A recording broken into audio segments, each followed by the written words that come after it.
Skyterra Wellness Retreat. This is the Inspired Intentions podcast, where we help people build the skills and mindset to live a healthy life. Hey everyone, before we dive into today's episode, if you've been enjoying our podcast, take a moment to rate and review. It may seem like a small thing, but our ratings and reviews make a huge difference in the quality of our show. They help us reach more listeners like you so we can continue bringing you more amazing content. So, if you've found inspiration, learned something new, or just love tuning in every week, please rate the Inspired Intentions podcast 5 stars and leave us a review and even share with a friend. We truly appreciate each and every one of you. Now let's get into the show.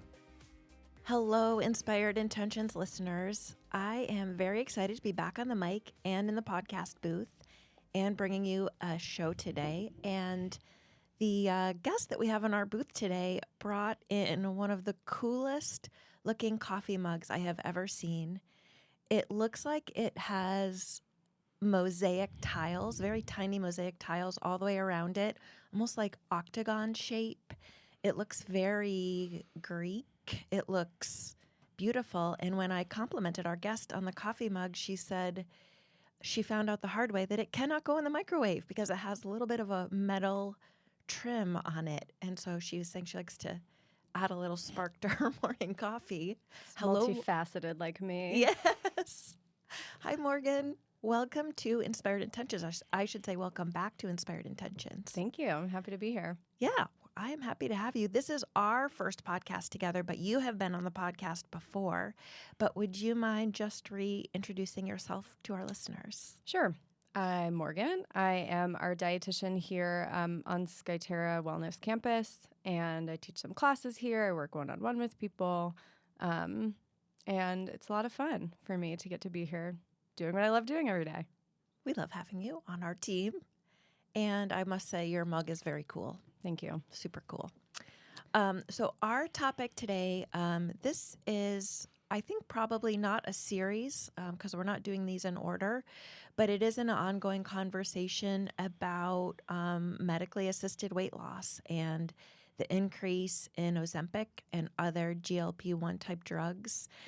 We first talked about this on podcast number 168 with Dr. Campanile, and she spoke about her perspective as a physician and her perspective on weight loss drugs as a physician. So today we're going to talk with Morgan as a dietitian on her perspective on these weight loss drugs. And I think it's, like I said, probably a conversation that we'll continue to have as this evolves. So thanks again, Morgan, for agreeing to be on. Yeah. So I guess, just kind of diving right in, I think the first question, just to set the stage, is what has been your experience with guests at Skyterra who are coming to our campus, and, what kind of questions do you get about weight loss drugs? Yeah, I think, it's an ongoing conversation, and a lot of guests come in just kind of asking, well, what's your opinion on these drugs? Mm-hmm. And what do you think about these? And should I do this or shouldn't I do this? And it's, of course, a really nuanced topic. But I find that, guests have genuine curiosity about how do these things work?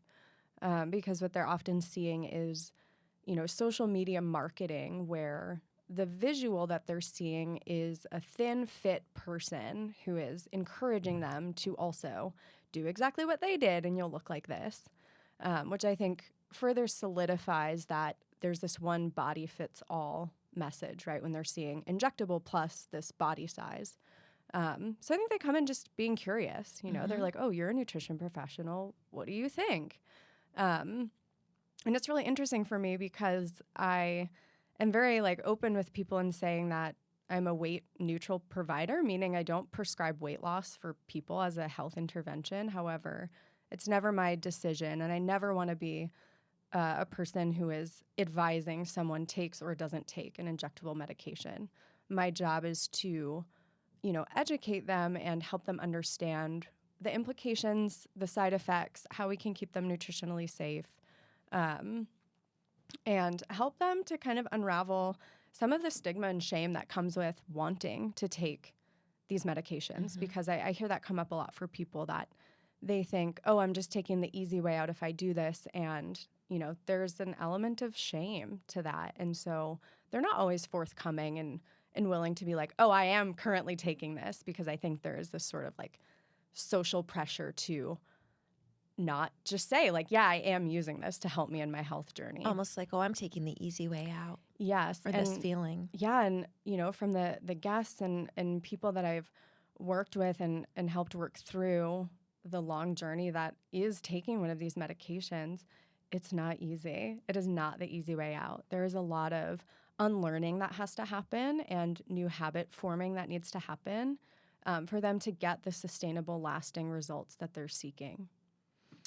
Morgan, you said something I just wanted to pull apart a little bit. You said, I am a weight neutral dietitian. Can you just expand on that a little bit more? Because I think your perspective for our guests and your perspective on this topic is really unique and beautiful. And I think it's important for people to hear.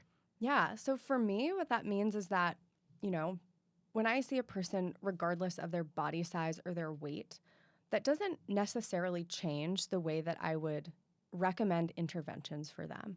To me, it's not about their body size or their weight or where they fall on the BMI scale. Rather, regardless if they would like to lose weight, gain weight, do nothing about their weight, to me, it's always about teaching them how to implement healthy lifestyle changes to reduce their risk of chronic disease. And we know that weight and chronic disease do not always go hand in hand, meaning the larger your body size or the higher your weight, the more at risk you might be for chronic disease. In certain instances, is that true? Totally. But it always comes back, for me anyways, to how are you fueling your body? What is your relationship with food like? How is your stress? How's your sleep? How's your movement pattern? And we can look at and work on all of those things completely independent of someone's body size. Mm-hmm. I love that. And then I'm guessing, but I want to ask this too. The way that you would work with a guest, whether or not they're on medication, is the process that you follow the same? Just what you just outlined, sleep. Yep. Awesome. Yep. Okay. So when we had Dr. Campanile on the show, she talked about, she often works with our guests either right before they go on something like Ozempic, or while they are on it, or while they are on it and looking to get off, or right after they've come off. So at all different stages. And I know, of course, it's not your job as a dietitian to prescribe medication to anybody, but what are some of the pieces of advice that you give to them? Yeah, so I think it depends where someone is on their spectrum of deciding to take it, currently taking it, or in the aftermath. And when people ask me, like, well, what do you think about this? I always ask them, like, what would it mean to you to take this? And what can you imagine your life looking like? And usually from their answer, I can kind of deduce, like, what information have they received about potential side effects if they're kind of in the pre-contemplation phase of deciding if they want to take the medication. But, if somebody is actively on a GLP-1 medication, usually my main kind of focus with them is, how are we making sure that you are maintaining your nutrition status at bare minimum? Because a significant common side effect is low appetite, right? That is quite literally what GLP, this mimicking drug, does, is it increases the satiety feeling in the body. And so oftentimes, which can be a highlight for some people taking these medications, they don't have all this food noise in their brain all the time. And so because of that, they might not actually be thinking about eating, and they might not be eating all day long. And so, with that, working with them to schedule eating, or making sure that they understand what elements of a meal are important while their appetite is so low, so that we can uphold, their skeletal muscle integrity. And oftentimes this involves some basic nutrition education about why are proteins important, why are carbohydrates important, why are fats important, what do they do for us? And so kind of in the journey that they might be on while taking it, really it's about maintaining some semblance of normal nutrition so that they're not wasting muscle mass. And I see, when people are on the medication, I kind of see this as the period of time where they get to kind of put down the food noise, let that go for a little while, and really focus on creating new lifestyle and habits, Yes. right? And so at Skyterra, this is something that we kind of lay out all of those parts and pieces for them, right? So when we don't have the food noise, well, what are we focusing on? Sleep, quality sleep, so that we can regulate your blood sugar management and your GLP production, stress management, right? Through yoga, through mindfulness offerings, through recreation, fitness, right? We do an exceptional job here with teaching people safe movement and how they can move in different ways that keep their body safe and they're able to, build their muscle mass. And of course, nutrition. So all these elements are the things that I think are super important to focus on relearning and retraining your brain while we get to kind of squash the food noise and the food stress.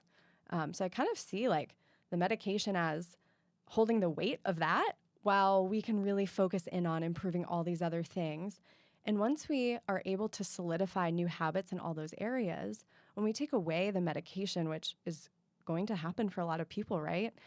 Assuming that they're on an injectable for weight loss purposes for a year, maybe 2 years, they have a whole new foundation to work off of once the medication is removed, right? And so hopefully they have great nutrition habits, great movement habits, great sleep habits, great stress management habits. And so it isn't so jarring and startling for them when the medication is removed from the equation. What does food noise sound like? Oh, it's so different for so many people. But some clients that I've worked with who have been on these medications, some things that they've said to me are, I went on a family vacation for the first time in 10 years and I didn't think about food the whole time. Like, what a life-altering experience that they could go on vacation and be present because they weren't so preoccupied thinking about food. And I think that's not a side effect that's often talked about, but it is a common underlying thing that people are experiencing where, their really intense food cravings are minimized or they just are not spending every second of their day thinking about what they're going to eat, when they're going to eat, how they're going to eat. And although those things are really important to think about, right, on a basic level, just allowing their brain to spend time thinking about other things is really life-changing for a lot of people.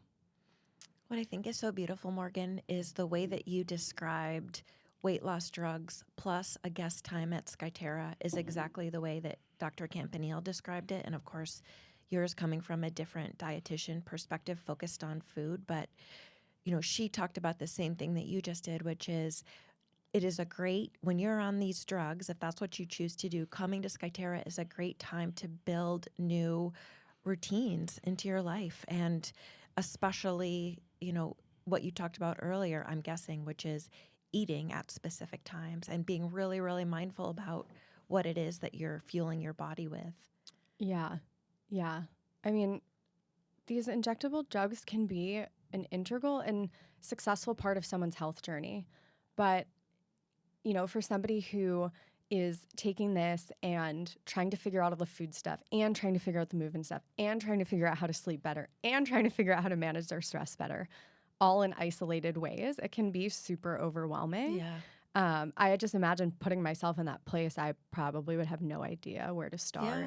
Yeah. And some feedback that I will get from people is that they didn't understand quite what it would be like, from a physician that maybe prescribed them the medication. They were kind of ill prepared for some of the side effects they would experience. And I've had guests here say like, oh, I tried it and I felt so awful after a week, I stopped taking it. And I think that really speaks to like, again, this isn't the easy way out. Nothing about taking injectables is really easy because it's like once you start, then the real work comes in where you have to, again, learn what ways can I fuel my body, right? What is making my body feel good? What makes my body feel good when I move? So on and so forth.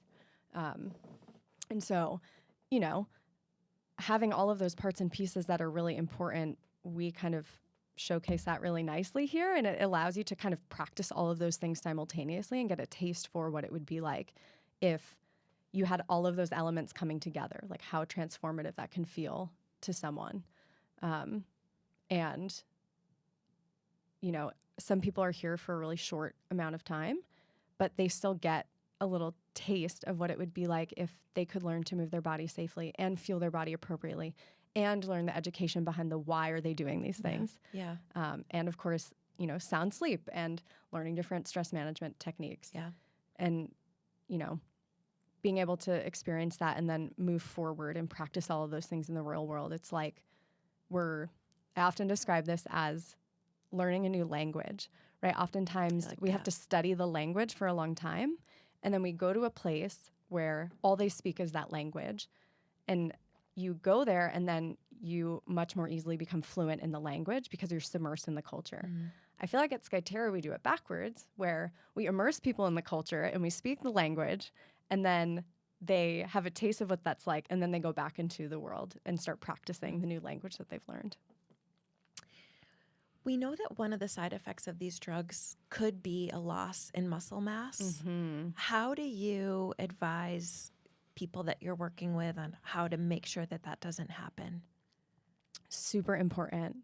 There's actually been a little controversy in this space where some people are saying, there is no clinical significance in the muscle loss that people are experiencing. But Dr. Campanile in her episode references a study that, looked at a subset of people with significant weight loss and how much of that weight loss was from skeletal muscle mass. And in the study she references, it was about 40% of the total weight loss from muscle mass. And disproportionately for females, especially as the body's aging, muscle mass is kind of one of the most important elements to our longevity and health. And so anytime we lose weight, right, generally speaking, weight loss might be about, 3/4 fat and 1/4 muscle. But on these drugs where we are seeing rapid weight loss, that might be more like half and half, half a pound muscle, half a pound fat. Tough to say, but we know that people are at such high risk of losing more muscle mass disproportionately. And so protein is really the key macronutrient in this equation to try to help preserve that lean muscle tissue and prevent the body from essentially eating away that muscle tissue. And so outside of just protein intake, right, resistance training, strength training, a really core element of, again, trying to preserve the lean muscle tissue as best we can. And anytime that, again, we have significant rapid weight loss, some of that is going to be muscle. There's really nothing that we can do to completely prevent that. And if we are losing a significant amount of weight, sometimes some muscle loss is totally fine, right? You have less weight to support, less muscle might be needed to support, your total body weight. But outside of protein, of course, thinking about, our really nutrient-rich foods. So healthy fats, fruits and vegetables, of course, fibrous carbohydrates are all important. But specifically in the muscle equation, protein's going to take the cake for kind of the star of the show, the most important nutrient. So other than, making sure that we're putting ourselves in a space where we can learn new habits and making sure that we're fueling our body appropriately, including getting enough protein to make sure that we can not lose muscle or maintain as much as we can, what are some other pieces of advice that you have on how folks can get lasting results in conjunction with using these medications? They could go listen to my episode on intuitive eating. But adopting a mindful eating practice, it can be so life-changing in terms of just being more in touch with how does food make us feel when we're eating it? How much food do I need to, find fullness in any given meal? But this really helps us to build awareness around food choices and awareness during meal times. Plenty of studies show that when we eat and we are distracted, it takes twice as much food to get us to comfortable satiety. Will you repeat that? Because I feel like that's really important. And then I'm going to share with listeners what that episode number was. But say that again first. Yeah, anytime that we eat and we are distracted, right? So on our phones, watching TV, doing something that is working, answering emails, on a Zoom call, so on and so forth. It takes twice as much food for the body to get to the point in which the brain receives a message of satiety. That's interesting. That's really interesting. Yeah. So, listeners, if you are looking for more on Morgan's intuitive eating approach, that would be episode number 192, released June 17th, 2024, How to Use Intuitive Eating to Rediscover Your Natural Hunger. So, Yeah. intuitive eating. So, again, listen to that episode, but slow down, avoid distractions. Yeah. And it sounds funny, and I know that Dr. Campanile also kind of shares the same belief. It's hard to try to get people to believe you when you slow down and you spend time preparing food, or you spend time making food then eating it. There is this really deep mind-body connection, and also like there are different hormones that get secreted from the time in which you start thinking about the preparation of food to the time in which you're done eating it. But it does matter, and it does make a difference, especially when we're talking about the digestion of food. And so while some people might look at me like, yeah, okay, sure, that's going to help. I'm like, just try it. What's the worst that happens?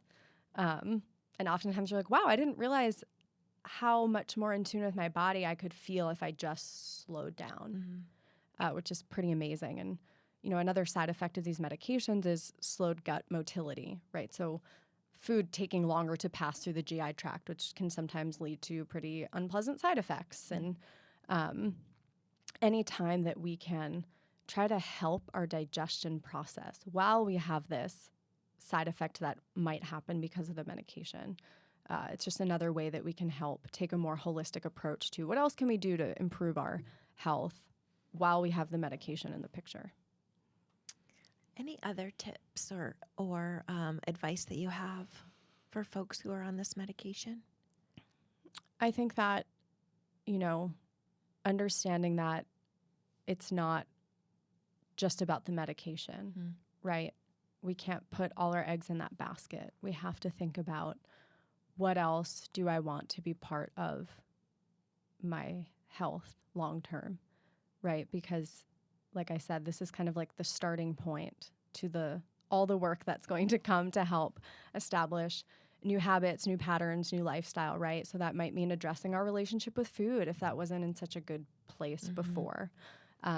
Revisiting our motivations for why we move our bodies and how we move our bodies. Working on sleep, working on the stress management, and of course, understanding what components of nutrition are important now, of course, while we're on the medication and today forward, to make sure that, we're preventing chronic disease, we're fueling adequately, we're helping our bodies feel good, helping our brains feel good, and having accountability and people to help you along the way, right? I said this in another podcast, accountability is not failure.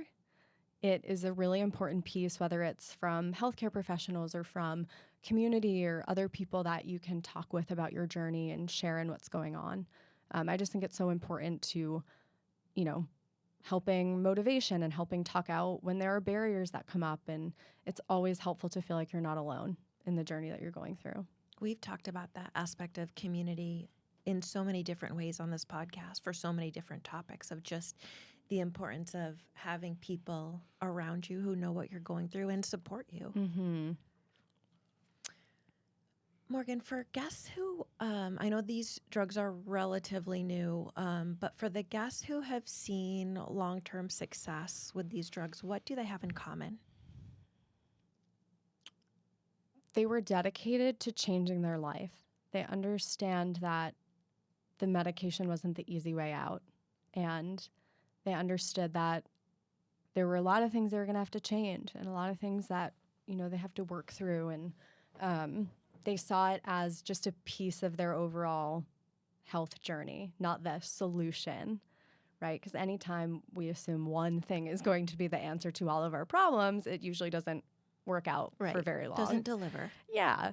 That their why was deeper than just weight loss, right? Maybe that was part of their why, but it wasn't the whole reason why. They're seeking long-term health. They're seeking lower risk of chronic disease. They want to be able to, run and chase their grandkids around, right? It wasn't just, I want to change my weight. Because of this commitment to something deeper than just a quick fix, they were able to work through the pretty unpleasant side effects and, get care members on their team who were able to support them in different ways, whether that was therapy, physician, dietitian, community members. And, is it easy? No. But they were able to understand, like, there's a reason why I'm working through this unpleasant part of the journey. And I think that, really speaks to how they're able to be successful. Anything else that you want to advise our listeners before we give them some actionable steps? I think if you're curious, like, ask about the medications, right? Like, destigmatizing them and understanding that, if that is something that you feel is going to help you be successful, like, great. It's totally fine. Like, you're likely an adult, right? And you can make autonomous decisions. And yes, if it doesn't end up working out and it's not the right modality for you, that's okay too. But there doesn't have to be this shame. And, if you want this to be part of your health journey, of course it can be, with the right support and the right education and tools. Yeah. Thanks for that reminder, Morgan. So I, in preparation for this podcast, read a book that I wanted to share with listeners called Magic Pill by Joanne Hari, Hari, that as a non-dietitian or non-physician, I found very approachable. The book talks about these weight loss drugs in story form in a funny and really approachable way. So I highly recommend that. And then we always say, and I know that we have talked about this already on this episode, but of course we want you to come to Skyterra. So if you can come to Skyterra, that would be amazing. That would be amazing. And if not, I want to give listeners a couple of things. The first is skyterraathome.com, which is our separate website that has a ton of free content for listeners. We have videos. Of course, all of our podcasts are on there, recipes, etc. And something super exciting, which is the ability to work with Morgan virtually. So if you go to the premium section of Skyterra at Home, Morgan offers some ways that you can work with her even if you're not here on campus. Thanks for making that available. Yeah. Well, thank you. You were really integral in that process and making that available. Yeah, of course, like, coming to Skyterra would allow the opportunity to, again, practice and learn all of the other really important, essential, life-changing aspects of long-term health. And so anytime that people can come here and experience that, of course, I think that is something wonderful that they could do. Amen. Morgan, thanks so much for today and for all of the advice and wisdom that you give to our guests. I think we're all really lucky to have you. Thanks, Rachel. Yeah. Okay. Bye, listeners. Bye. The Inspired Intentions podcast is a production of Skyterra Wellness Retreat. Special thanks to our executive producer, Alan Broyhill. Send us your questions and comments to inspiredintentions@skyterrawellness.com. Subscribe on iTunes and everywhere podcasts can be found. If someone you know might benefit from this podcast, share Inspired Intentions with them and give us a 5-star rating. Join us next week as we cut through the unrealistic noise on diets and fitness and show you how healthy living fits seamlessly into your already busy life. Thanks for listening.